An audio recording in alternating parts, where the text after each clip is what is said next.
Nous vivons dans un monde en crise où la vie est rythmée par de nombreux conflits et scandales. Epstein Files, affaire Athanor, montée en puissance du pédosatanisme, crimes rituels qui impliquent parfois l'appareil d'État, conflits en Ukraine, au Moyen-Orient, en RDC, au Mali, au Soudan et au Cameroun, sous fond de violation des droits de l'homme et de promotion de contre-valeurs. On parle aussi de déperdition de la jeunesse victime de vices sociaux dont les stupéfiants et les déviances sexuelles de tous ordres. Exacerbé par un constat glaçant, près de 90% de ces agressions sont commises dans le cercle familial ou de proches voisinages. Des faits qui portent l'empreinte de l'Antéchrist tel que décrit dans les Saintes Écritures.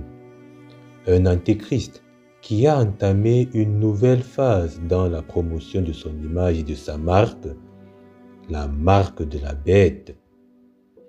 Pourtant, les concepts d'Antéchrist et de marque de la bête ne font que nourrir de nombreux fantasmes et font l'objet de multiples surinterprétations. L'Église chez elle, l'État chez lui.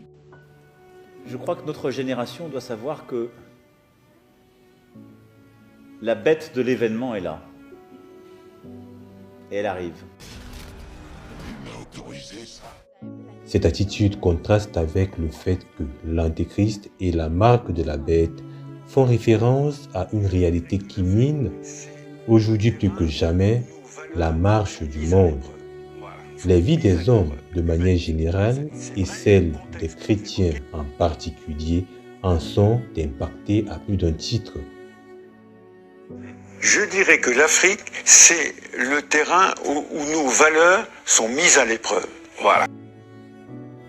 Face au constat précédent, il faudrait déplorer une tendance à évacuer le religieux du débat populaire. Une telle tendance qui n'est en réalité qu'un leurre dès lors que les valeurs sociales conservent en permanence un profond ancrage dans les croyances, comme en témoignent le passé et le présent des sociétés modernes. Seul change donc cette poussée croissante vers les contre-valeurs et les répercussions dévastatrices qu'elle entraîne sur la population mondiale. Il faudrait noter que cette campagne contre les valeurs humaines traditionnelles est l'œuvre d'un ensemble d'ordres pseudo-religieux qui influencent nos sociétés depuis des siècles. Si aucun continent n'est épargné, l'Occident et l'Afrique semblent payer un plus grand tribut. Alors, comment appréhender les deux notions d'Antéchrist et de marque de la bête au regard des prédictions bibliques et des faits concrets du quotidien? Quel comportement adopter vis-à-vis de la réalité qu'elle désigne à la fois pour les chrétiens et pour ceux qui veulent mener une vie normale? Comment se positionne l'axe Occident-Afrique dans ce rapport de force en présence, surtout au moment où l'Afrique émerge comme territoire aux enjeux mondiaux ainsi que le reconnaissent les grandes puissances de la planète?